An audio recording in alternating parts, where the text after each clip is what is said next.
homelessness definition doesn't mean that our kids are necessarily in the streets. What I've learned about many of our homeless children throughout the country is they couch surf. How many have learned about that?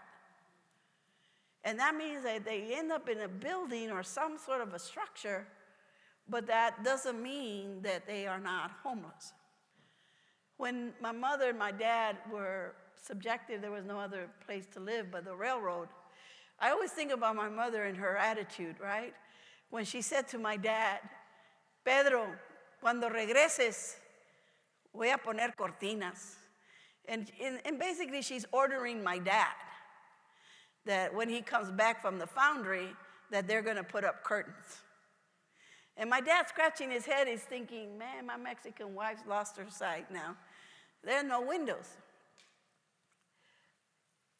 And so he goes to the steel mill and he says to this gentleman, my wife wants to put up curtains.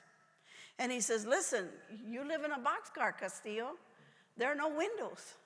He says, do you want to tell my Mexican wife? For me, he said, no, that's the last thing I want to do.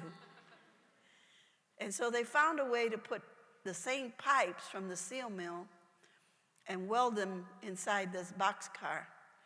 And my mother put up curtains from the flour sacks.